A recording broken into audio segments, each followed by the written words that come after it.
Hello everyone, welcome back to the channel, and if you're new here, welcome to Tall Guy Reads. My name is Alex, and today we are going to be talking about and reviewing the third book in the Malazan Book of the Fallen series, Memories of Ice.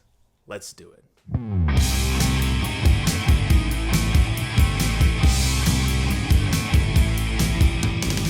Alright, so before we dive into this review, I do want to briefly mention that unlike the Gardens of the Moon and Dead House Gates review that I have done for the first two books in this series, this review for Memories of Ice will be both spoiler-free as well as full spoilers. There will be a clearly marked section letting you know when the spoilers will be starting, so don't worry about it if you haven't read this book and you just want to hear my spoiler-free thoughts. I will give you plenty of time to close the video and go to something else before those spoilers start. But the reason I wanted to do this is more because there's so much that happens in these books. Like, it's mind-boggling, honestly, just seeing how much happens in these books, that I feel like it would benefit both me as a reader who is going through this for the first time and trying to understand different things as I'm making my way through these books, but also you as viewers, whether you are an experienced Malazan reader or you are someone who is going along at the same rate I am, or you're someone who hasn't watched this video and won't watch this video for 5 years, but will in the future be reading this series, and you want to hear some spoiler-filled thoughts on these books. And so I just think it would be a little bit more beneficial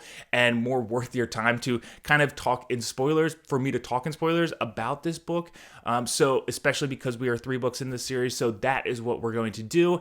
And yes, we will still definitely be having the spoiler-filled live shows for all of these books, and so there will be one for Memories of Ice in a few weeks, and I'm super excited for that. We have an awesome guest lined up for that episode, and that's just going to be a lot of fun. I'm super excited for that. But in the meantime, before we get to that, let's dive into this review for Memories of Ice, kicking it off with the spoiler-free section and what Memories of Ice is about. Memories of Ice may be the third book in the Malazan Book of the Fallen series, but chronologically it is taking place at the same time as the events of Dead House Gates, the second book in the Malazan Book of the Fallen series. It picks up a few months after the ending events of Gardens of the Moon, and we return to the continent of Genabacchus and all of the characters that we either grew to love or loathe from that first book. However, the situation in Genabacchus is much different now compared to what we last saw of it at the ending events of Gardens of the Moon. A new empire is arising known as the Domain, and from an outside point of view, it seems as if they are on an all-out quest to ravage the land around it, accepting only those who heed the word of its elusive prophet, the Panyan Seer, annihilating anything and everything that stands in its way. Memories of Ice brings us the pursuit to stop the spread of the Domain and to knock this empire back and hopefully get rid of this empire, the Domain, once and for all from the land of Genabacchus. And just like we have seen plenty of times in our own history, when an enemy arises that offers and poses a threat to everyone and anyone and everyone around them, you will have a lot of uneasy alliances that are made by people who were once fighting against each other in order to stop this new enemy from spreading any further, because they realize that, the enemy of my enemy is my friend. And that's a very common quote, and that very much applies here. Continuing the trend that I've been experiencing with Gardens of the Moon and then Dead House Gates, Memories of Ice takes everything that I know and love about the Malazan world and ramps it up significantly. The magic, the lore, the shocking twists and turns, the tension,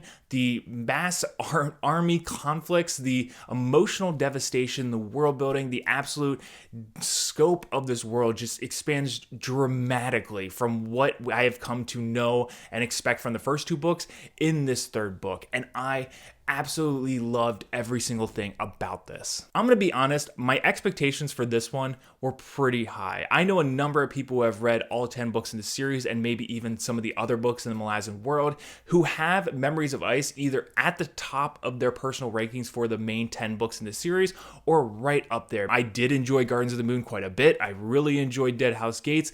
I was kind of just like, I hope this doesn't work in reverse for me, and I hope I enjoy this one just as much as a lot of people seem to.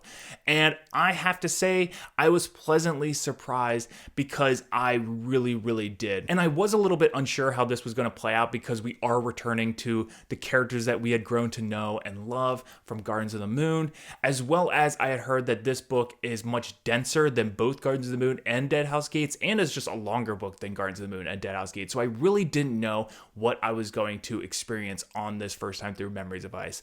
But with all that said, I think that Memories of Ice, in a nutshell, is the most complete Malazan Book of the Fallen book and entry in this series so far. What I mean by that is that I feel like Memories of Ice did a number of things that Gardens of the Moon did really well as a number of things that Dead House Gates did really well. Put that all together and also threw in a bunch of other stuff, a bunch of awesome stuff in it as well to create this just epic picture from beginning to end. And, Gardens of the Moon gives us this epic political action. You have this military action. You have this crazy magic. You have these huge battles. And we have all of that in this book. We have the characters from Gardens of the Moon in a lot of instances. And Dead House Gates, we get, some more lore and world building around the history of this world. We get more information about different races within this world. We also get a ton of emotional heavyweight scenes that have just completely not departed from my brain since finishing that second book, and we get all of that in Memories of Ice and then some. I felt like Memories of Ice took all of that and then threw in so much more as it relates to the world building and to the characters. We got introduced to a number of new types of races and creatures, a number of new rivalries between different big players within this world.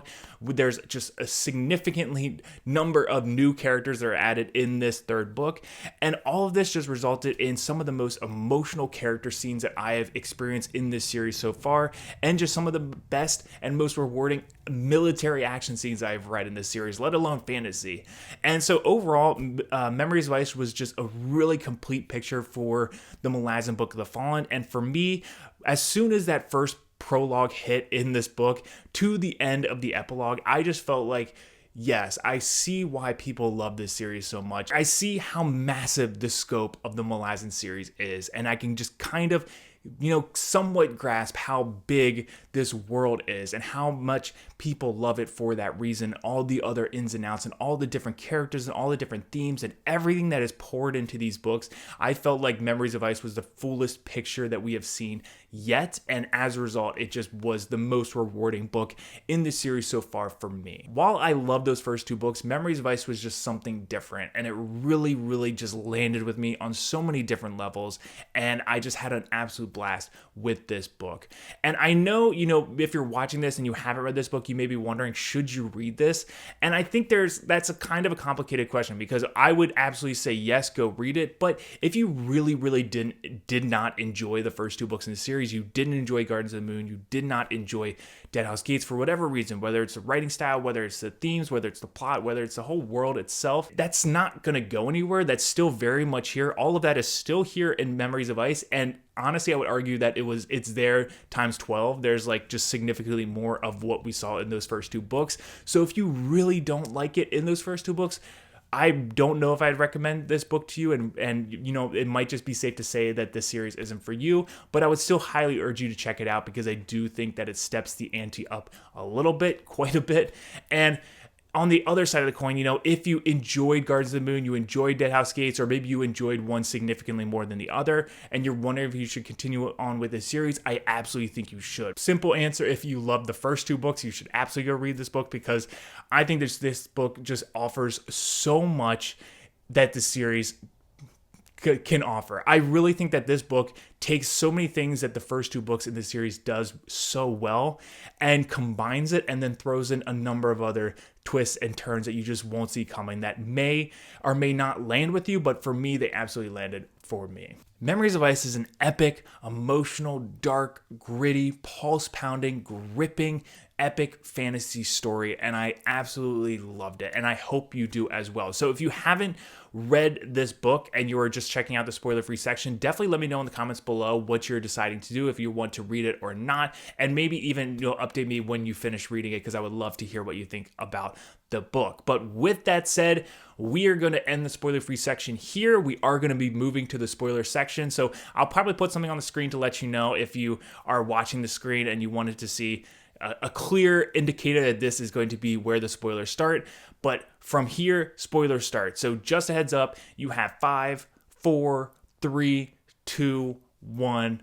okay, spoiler section has begun. Let's talk spoilers for Memories of Ice. And I think the first thing I want to say about this whole thing is that there is so much that happens in this book that there's no way I could possibly name every single thing that happens in Memories of Ice in this video. And I think that's okay. We do have a spoiler talk live show that is going to be happening in a few weeks that I can't wait for. So I really just kind of wanted to use this time to walk myself through a bunch of things that I have notes on, that I was taking notes on throughout this book, and a bunch of different scenarios and incidents and situations and characters, because there was a ton happening in this book and a number of these things just really, really landed with me. And so I can't wait to talk about them with you. So with that said, let's get into it. Let's kick it off by talking briefly about the prologue, because this prologue hit different. This was my favorite prologue in the series so far. I absolutely loved everything about these 18 to 20 pages. They were just nuts. And so you have two major aspects, two major storylines in this prologue. The first one is one that takes place in this 32nd Jaghut War in the history of this world. This is like 150, 200,000, hundreds of thousands of years in the past. And from the get-go, you first realize how old this world actually is. And yes, I've said this before in Gardens of the Moon and Dead House Gates reviews and some of the live shows that we've done, that what I love about this world is how old and epic it feels and how lived in it really feels. This prologue shows it to you. You are watching an event that happened hundreds of thousands of years ago and have direct implications on things that are still happening in the world today. And this was just so cool to me. I don't see this a lot in fantasy, and so I really, really enjoyed seeing just the massive time spread, because it's almost hard to wrap my head around just how much time has passed between the events in this prologue to where we are in the main story, but also the fact that this isn't like the beginning of time. There are hundreds of thousands of years of events that happened before this prologue as well. So the prologue, you have this Jaghut mother who is trying to save her children and from being hunted, and an Amas Bonecaster helps the mother and helps save by taking the kids and sending them through a warren to what she believes to be Omtos Felak. And she believes that the kids are safe. The mother, whose kids they were, believes they're safe, so she accepts her death peacefully. And later on in the prologue, you realize that those kids actually did not go to Omtos Felak, and they actually ended up in Morn and are going to be subject to pain and torture for the remainder of their lives, for a never-ending eternity of suffering. And one that is just so incredibly heavy. And I remember reading this for the first time and just being like, what? It was just so big in scope, but also just the implications of something like this was so heavy right from the get-go that I was like, okay, this book is something different. And so I really, really enjoyed that, while at the same time being like, wow, that is just brutal. And then on the other side of the coin, the prologue shifts to many, many years in the future, where it's like a few years after the fall of the crippled god, and a bunch of elder gods are cursing Kalor, and they're subjecting him to a lifetime of pain and suffering. And as a result, this leads to a lot of foreshadowing for events that are going to happen in the book, but also really offer some background about what Kalor has gone through as a character and how that will absolutely influence his perception of the characters and the world around him in the remainder of Memories of Ice, and probably later on in the series as well. This prologue was an emotional roller coaster that I did not expect. I did not expect to be as emotionally invested in these characters in this prologue as quickly as I ended up becoming invested in them, and it just took me by surprise, and I really, really have not stopped thinking about it. Honestly, there are so many different layers here in this prologue. I feel like this is one of those that you can absolutely reread over and over again and just pick new threads here and there. But on the first read, the emotional weight of everything that you're saying is really what landed with me. Pran Chol showing up and basically telling them that, hey, you didn't send those kids to Omtos Felak. They are now actually in Morn, and they're going to be in a rent, and they are, sealed to suffering for the remainder of their days. This is just like, what? It's a whole just side swipe of everything you thought the reality of the situation was. And even though I kind of expected there was a twist to everything we were seeing in that first glimpse of the prologue, when you actually find out what the reality of the situation is, it just hits so hard. And then Kalor, this is something that hit significantly harder as I moved later through the book. But in this first book, in the first, couple of pages, I was just like, wow, it just really reinforced, okay, we're in Malazan. It's been a few books since I've read Dead House Gates, but here we are. buckle up. This is an epic scope. There's no series out there that is going to be as massive as it is in time and scope and just size of this world. And this prologue really just throws you in it, and I really, really loved it. From here, from the prologue, we basically are introduced to 4 major storylines that kind of carry the story. So we have 4 major storylines that are taking place concurrently, 2 of which are kind of in the same group of people, but there's like 2 different storylines going on within that same group. And then they all converge in Capistan and then in Coral. And so that's kind of how I'm going to walk through these notes briefly. And obviously, if there's something I miss or if there's something I get wrong, feel free to let me know in the comments below. But there's just going to be a lot that I don't talk about just because of how long this book is, how long I can't make this video, and just the fact that we are going to be doing a spoiler talk in a few weeks that I will be saving. Anything that I forget here will be talked about in that video for sure. So let's start with the first major storyline, which is kind of the Dujek One-Arm's host and the Bridge Burners. Dujek One-Arm and the Bridge Burners ally with old enemies, including Warlord Caladan Brood, who really came into his own in this 3rd book, as well as the Son of Darkness himself, Animander Rake, Lord of Moonspawn, and his army of Tisti Andy, and as well as the Rivi, the people of the Rivi, so the Rivi people. And all these are grim forces that are kind of very uneasy alliances that are being made in order to confront the Panyan Seer and the whole Panyan Doman army together in order to vanquish this threat that poses a bigger threat than what they were fighting over originally. It's just something that, you see a lot in history. You see a lot in World War II. You see it a lot in many, many other parts of history. And I really like this because as a fan of history and as a fan of, military engagements and things that I just really enjoyed learning about on my own time outside of school growing up, I just found it to be very relatable. And you have this persistent awkwardness that exists between every conversation between Dujek One-Arm, the Bridge Burners, Caladan Brood, Animander Rake, all these different people that used to be enemies and are now forced to work together.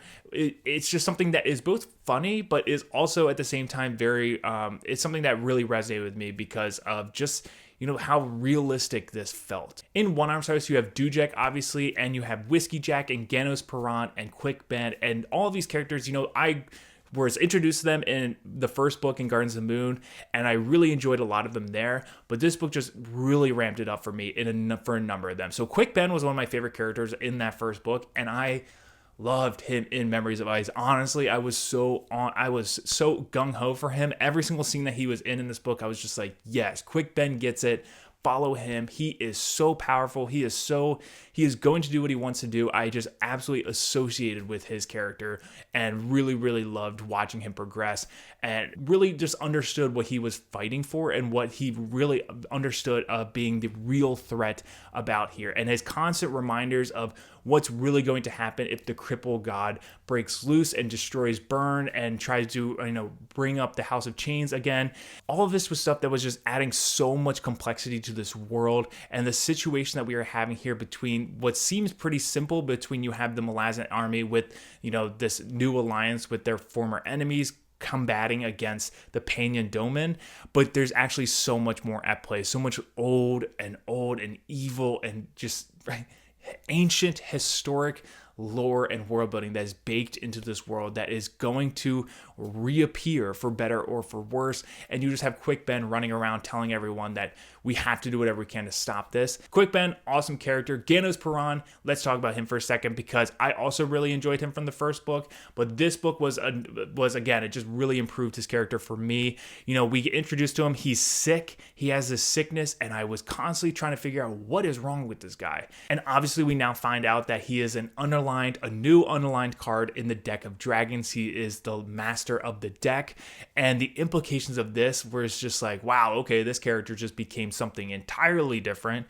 And just I loved getting all these references to stuff like the deck of dragons and warrens and just more world building around here. And here I felt like we started to really get some more explanation of what the deck of dragons was, what the actual warrens are, what the different houses in the deck of dragons are, and what they represent. And this, kind of brings in the whole conversation of the House of Chains and the crippled god, and how the crippled god wants to resurrect the House of Chains, and these elder gods are warning Paran and Quick Ben not to let him do that. And just there's a situation where Paran at one moment is like, Quick Ben comes up to him, and Quick Ben, who knows that the threat of the crippled god is so massive that it would annihilate everything in their in society. Like, it would absolutely destroy all the magic in the world, and it would probably destroy the entire world itself if the crippled god were to come up and be resurrected and break free. Tells Perrin that the reason that he was sick at the beginning of this book is because he went against his gut, and he did a decision that he didn't believe in in Guardians of the Moon. And that was something that was like, wow, okay, that seems very simple. And just to see the emotional weight and the emotional baggage that he's carrying because of that manifest itself so physically and so violently in his sickness was something that I really, really enjoyed seeing, because it's just kind of like wearing your heart on your sleeve, but in a totally different way. When they're talking between Gruntle, Perrin, and Quick Ben, and they're like, you gotta, if your gut is telling you you have to, raise the House of Chains, and you have to reawaken the House of Chains, you have to do it, no matter what the Elder Gods say not to do. And so this whole conversation was one that I was just like, grew so much respect for Quick Ben, who knows the threat that this whole situation will present for the world and everything around them, but also for Perrin, who is like, his whole reality has now changed of him now be holding this massive power and this massive responsibility of being the underlined card in the deck and the master of the deck, and what that entails, and how his little decision can absolutely change the shape of the world. I just thought how this all worked together, and this whole storyline was so fascinating, and I really, really enjoyed watching this progress throughout Memories of Ice. Whiskey Jack, of course, is one of my favorite characters in this series. I loved him in the first book, and I loved, how much of a role model he has always been for a number of the characters in the Bridge Burners. His presence in this Malazan army and the Bridge Burners overall, and how everyone looks up to him and respects him, is just something that I really enjoyed. He brought something to the table that was bigger than himself, and he really has a lasting impact on so many characters in this world. And you even have characters like Fiddler and characters from Deadhouse Gates who are thinking about Whiskey Jack here and there throughout that second book, and just showing you how much of an effect he has on those that work with him and serve with him. And so I really, really grew to love his character even more in Memories of Ice. And so when the ending scene came and he does die, it was just an emotional knockout for me. So we will get to that, but let's move on to the second major storyline that happens in this book, which is Silver Fox. So this is kind of like happening at the same place that, the Dujek host and the Caladan Brood and that whole situation is happening. Silver Fox is a very complicated part of this story. Silver Fox was created in the events of Gardens of the Moon, and she is kind of a new entity formed from two previous ones, which one includes Tattersail, who we grew to know, and whether love or not love or just not really have any feelings on, however you feel about Tattersail, I enjoy Tattersail, so I enjoyed that part of Silver Fox, and I, like Perrin, wanted to see the Tattersail in Silver Fox, but Silver Fox is also made up of Nightchill, who is this unpredictable, demon almost, this unpredictable entity that will do whatever it can to accomplish what it wants to accomplish,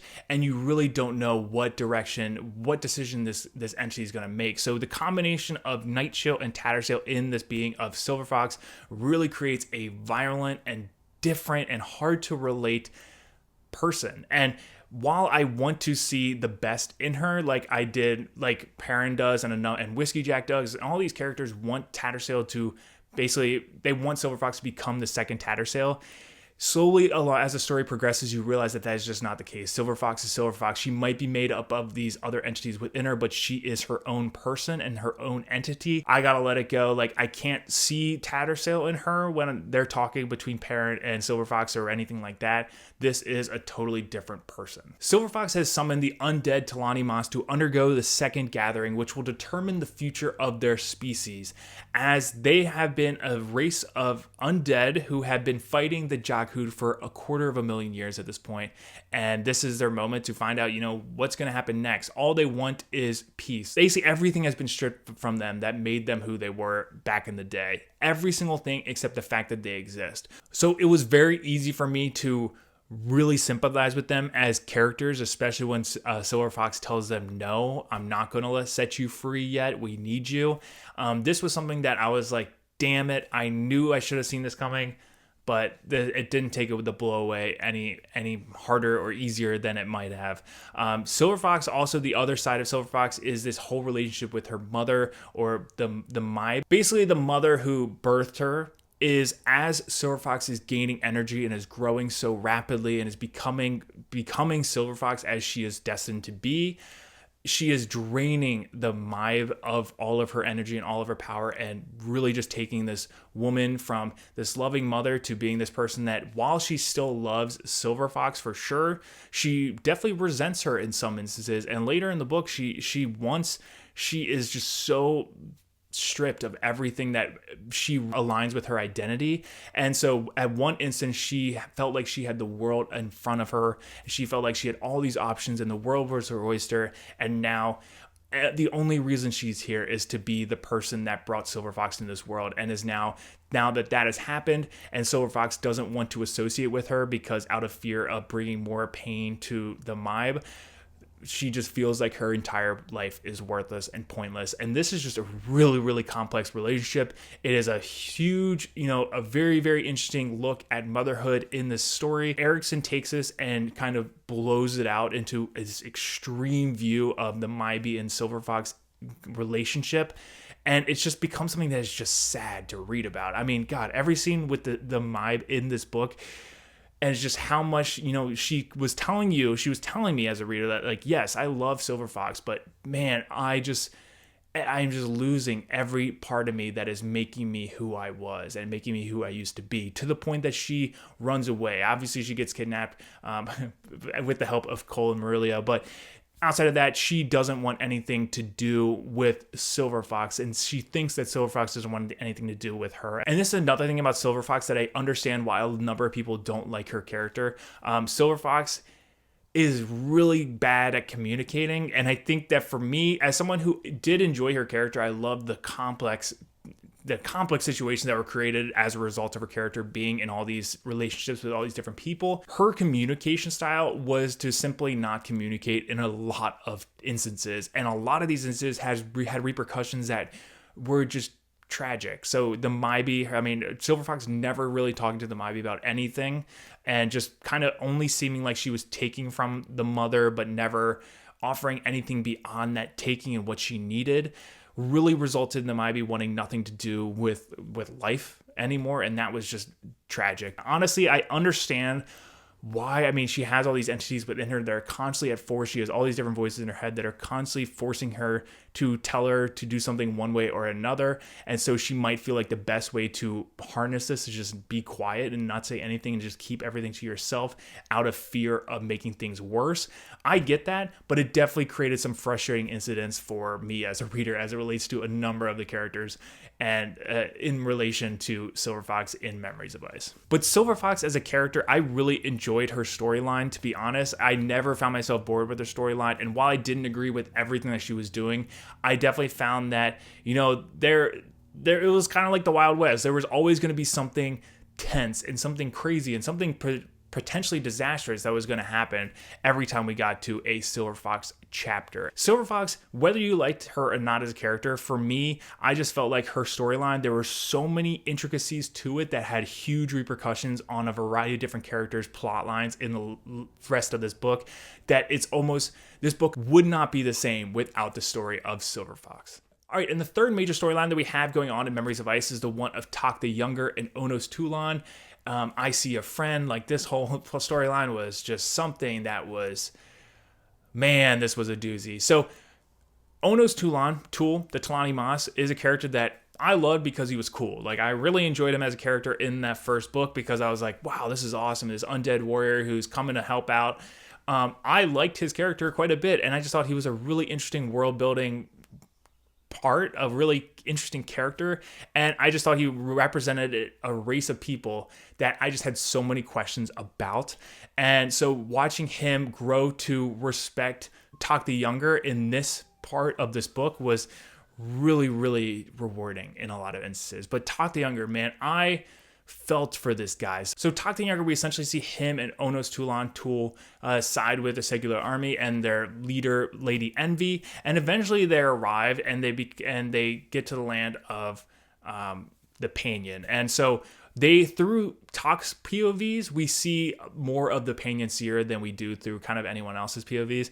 And we see from his POV just, God, this character that just seems so evil and just festering with evil and just festering with hate and just wants nothing more than to destroy everything around him, whether it's the Malazan Empire outside of the Panya Domain or his own people itself. And so the torture that Talk the Younger is put through and just the absolute pain that he's going through as a character, as well as just the viewpoint of we see just how much hate exists in this world through someone like the Pain and Seer, it was almost hard to comprehend at points, but it was something that just really, really was profound in a very emotional way for me. Talk the Younger has just been living with this massive weight. He's been, I think, being tortured or living under severe pain for like 200,000 years or something. That is just, again, it shows how massive this world is and how massive the scope of the Malazan story actually is. But that is just absolutely impossible to comprehend. To see in the story, to him to come back as a Naster was awesome. I really loved that. And just overall, this was a storyline that I felt like we could have gotten more of. I don't think we got nearly as much time with these characters as I would have liked to compared to some of the other storylines in this book. But I felt like every single time that we got a Talk the Younger POV section within a certain chapter, I was loving it. But that brings us to the final major storyline in the Memories of Ice, the third book of the Malazan Book of the Fallen series, and that, of course, is Ikovian and the Grey Swords. So, wow. Okay, let's talk about a storyline that just probably is my favorite singular storyline in Malazan Book of the Fallen so far. This was awesome. So there is a ton going on here. So for simplicity's sake, the Grey Swords are essentially the armed defense of the city of Kapistan, who are defending against the Panya Domain armies that are invading. And there is a lot of different characters that are interwoven in this narrative that we have going on here. But the main ones that I want to talk about are Ikovian. Obviously, he's probably my favorite character in this entire book. But also you have the characters of the Caravan Arisi, or the Caravan group, which include Gruntle, Stony, Corbel Broach, Balshalane, all of those people coming in. And there's just a lot of just awesome moments with these characters. So there's a lot, but I think I want to start first off with Gruntle and Stony, just because they kind of you start their storyline way earlier before they ever get to Kapistan. And through their POV, as they're making their way to the city of Kapistan and they're escorting this mysterious figure known as Karuli, they get approached by Corbel Broach and Beauchalane. And these two characters, this might be my least favorite part of Memories of Ice. And it's not to say that I didn't like them. I just didn't understand what was going on with them for a good chunk of this book. Overall, I think the story of Gruntle and Stony is very interesting, but this is also the POV in which we get our first look at the Kachane Chamalet, or however you want to pronounce it, the dinosaurs with sword arms. This was crazy. This is something that I knew about that Malazan had from people who had read the series, but I was fully expecting it to come in like Reaper's Gale, like books number 7, 8, 9, like later in the series. The first reference of demons in Memories of Ice, and then you realize, oh, there are these reptilian creatures with swords on their arms. I was like, no way, here we go. And I was just like Google imaging Kachane Shamala, and I was like, this is absolutely insane. I can't even believe this is a thing. Steven Erikson, all the props to you for just going gung-ho with this, because I loved it. This is something, they become a big presence in the Memories of Ice, and I think they'll probably have huge impacts on the rest of the story moving forward. But this was a new introduction to a new race of species that we hadn't really seen before. And seeing them for this time, I was just like, oh my God, this is just wild. It just added another layer to just how big and bizarre the Malazan world can be at times. And as a result, it's all still fits, and it feels very fluid. It all fits together somehow. From there, though, they arrive at Kapistan, and we get the siege of Kapistan. And I'm going to be honest, the book 3 of Memories of Ice, part 3, Kapistan, is my favorite single part of any Malazan book so far. This was absolutely insane. From the first sentence of part 3 Kapistan to the last sentence in that part, I was just like, this was crazy. My brain felt like it was being fried by the amount of chaos that was going on the page. I would say that Kapistan at this point is the single-handedly best siege I have read in fantasy, if not one of the best. This siege from beginning to end was just dynamite. It was so well written. I was so engaged in every single little thing that was going on in the series,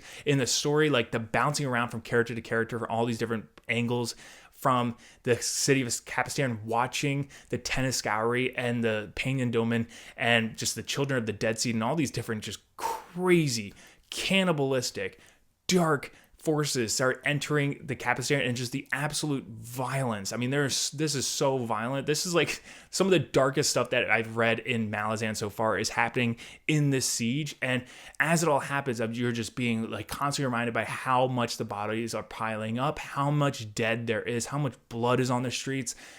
All of this stuff just really makes this siege into something that is almost bigger than you could ever imagine, and is bigger than life, and it almost seems surreal because of how exaggerated everything feels. But I think I really enjoyed how that was written, because it really just made it land with me even more. But at the beginning of the Capistan siege, you have the character of Gruntle and Stony, who to this point, Gruntle has really not wanted to join into defending Capistan. He was there to deliver Caruli, and he is like, I don't need to fight. While I really enjoy their characters, and Gruntle might be my favorite, probably my second favorite character in this book, second or third, along with Whiskey Jack and Ikovian, I do think that the actual motivation for him to all of a sudden become full gung-ho, let's defend Capistan, was kind of weird, and that it was the whole thing between he realizes Stony got raped, and so all of a sudden going from, I want nothing to do with this siege of Capistan and defending Capistan, to being like, I want to kill everyone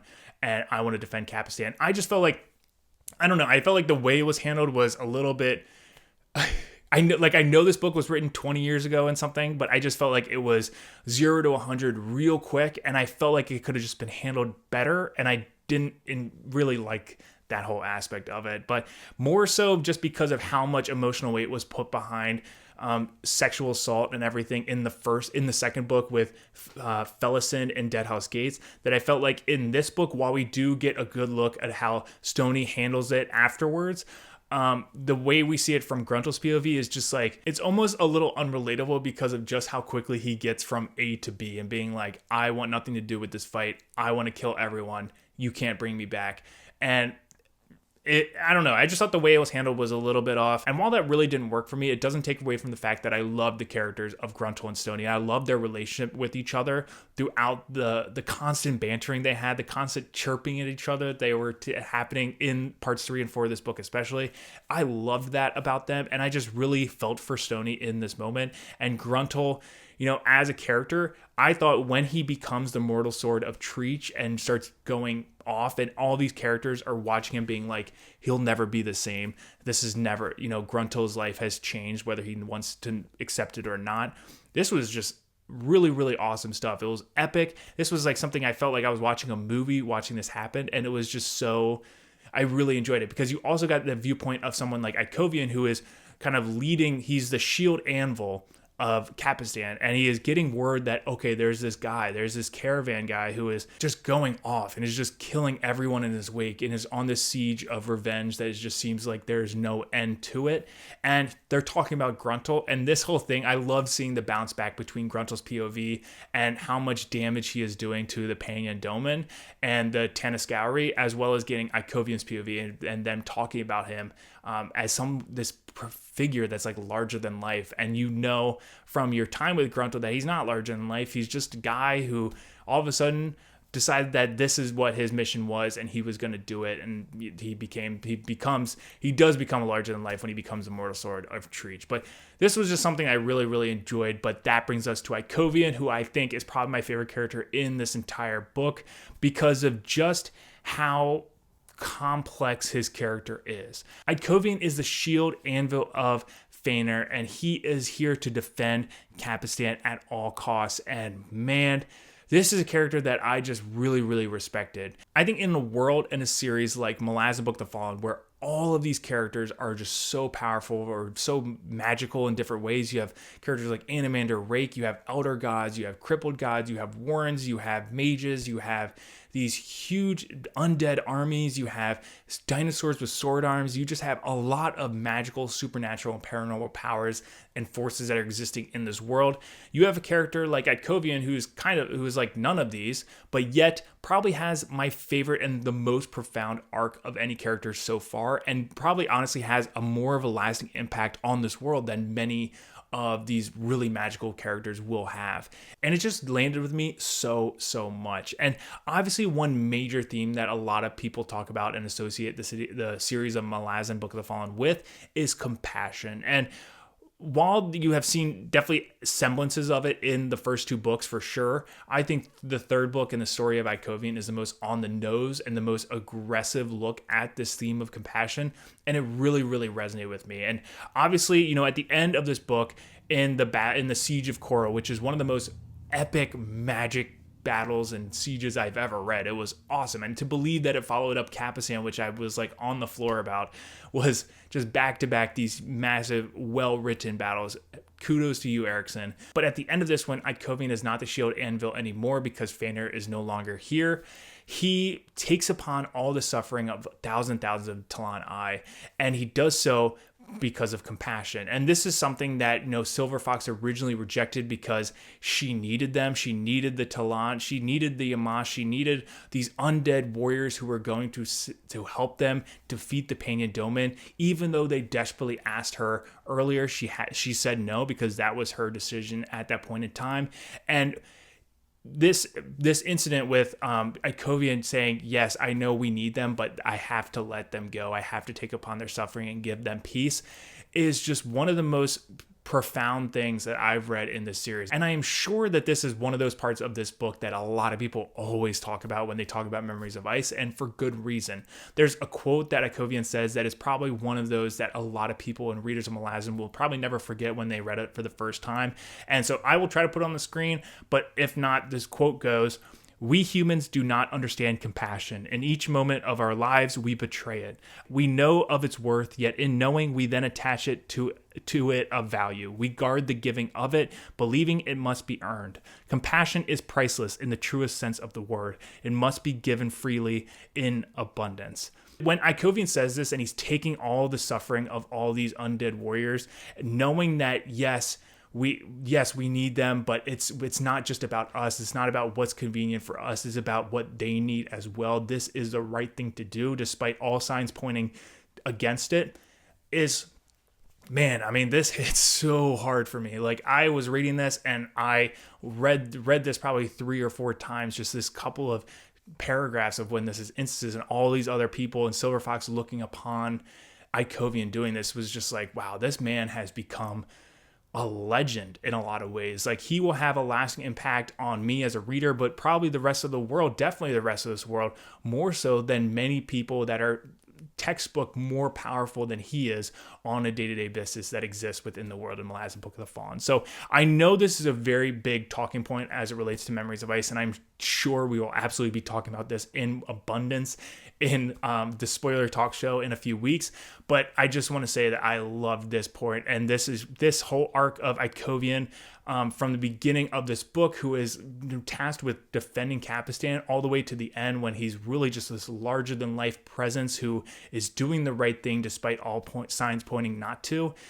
It's just one of the best arcs I have experienced in this series so far, and it's one that really hit me on all emotional levels, and I just really enjoyed this one. That said, also in the Siege of Korra, we get the betrayal of Calor and the death of Whiskey Jack, and now this is one that, man, when this happened, I wanted to strangle Calor. I wanted to jump into the pages and beat him up because I really was so mad at him.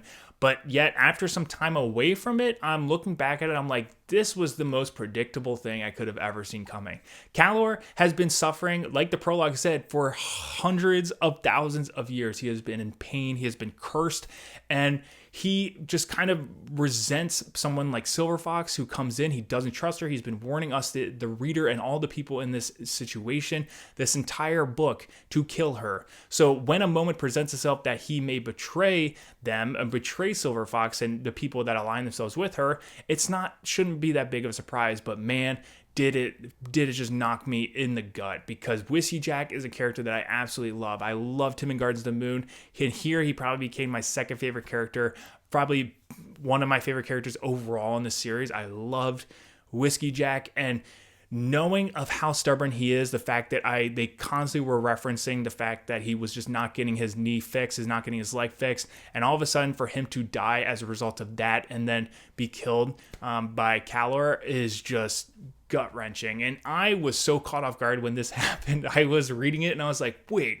what the hell just happened? And I reread it and I was just like, no way, I can't believe that happened. And it was nuts. And just the downfall of that, the outpouring of all of this once Calor kind of escapes, and Corlott, the Tisty Andy, who was in a relationship with Whiskey Jack, which I really enjoyed, is like, I'm going to do whatever I can to find Calor and I'm going to bring him to justice. I was just like, yes, let's go. Screw this guy. I hate Calor, and I just want you to take him down. And I know that, Calor has his own reasons for doing something, but man, I just really do not like that character. I loved Whiskey Jack, and I just this really sucked seeing Whiskey Jack go down like this. But this was another scene that just absolutely landed for me emotionally, and the ending 200 pages of Memories of Ice was just gut-wrencher after gut-wrencher. And at the same time, despite all of this sadness, all of this darkness, all of this tragedy that was happening on this pages, you had these moments like the ones with Icovian and the quote of compassion, as well as the epilogue, in which we get Duiker showing up from freaking Deadhouse Gates, who shows up and is like, I'm going to tell you the story of the Chain of Dogs and Coltane and 7 Cities, no matter whether you want to hear it or not, because we need to tell these stories. This entire thing was just like, yes, and it really lands on an uplifting note. So I think that's why this series is really working for me, and for a number of reasons, but I love this aspect of it, that no matter how dark the series gets, because it really, really does get dark. There's some dark stuff in these books. I mean, the overall message and the overall tone of the story usually ends in a way that makes it seem optimistic. Like, there is hope in this world. There is good in this world. And that's something that I always loved about something like The Lord of the Rings, for example. And I think how it's done here is so interesting and nuanced that I just really, really am finding it to be a very profound journey for me so far. But with all of that said, I think that's where I'm going to wrap up this spoiler-filled discussion for this book. But overall, I just want to say Memories of Ice was an awesome experience for me. I loved my time reading this book. I really, really enjoyed so much of this book, so many different aspects of it. There were so many different layers, so much awesome world building, so much amazing gripping action scenes, so many twists and turns I just didn't see coming, and just some emotional knockouts that really landed with me. Just made this book something, kind of took elements of Gardens of the Moon and Deadhouse Gates that I really enjoyed, combined it into one book, brought it up a notch, and then introduced a bunch of other things that really landed for me as well. So overall, Memories of Ice, yes, it's my favorite book of the series so far, and I'm so excited to see what's to come in the future books. Now, if you have been watching this video and you've made it all the way here, and I'm guessing you have read Memories of Ice, or you read the whole series, or whatever it may be, let me know if you like the format of having the spoiler-free section and the spoiler-filled section. I really enjoyed this. I really enjoyed talking through a lot of my thoughts as it relates to events that happen in Memories of Ice. I am fully aware that it definitely probably came off as rambly at some instances in this video, and I apologize for that, but I just really had so many things I wanted to say, and I wanted to make sure I hit them as I was making this video. And all this just made me even more excited for our spoiler live show discussion that will be happening in a few weeks. That is just going to be a ton of fun. There are so many moments in this book that I just can't wait to take a deeper dive into and explore, because there's just so many layers in this book. Memories of Ice was just an absolute gift that kept on giving for me, and it's just one that I will be thinking about for a long time. But overall, I hope you guys enjoyed this video. I hope you enjoyed this review. If you did, please think about subscribing, hitting that bell notification down below if you want to get updates of new videos as they come out. Hitting that like button helps me out, helps the channel out a lot, and I really appreciate it. But with all that said, I hope you guys have a fantastic day.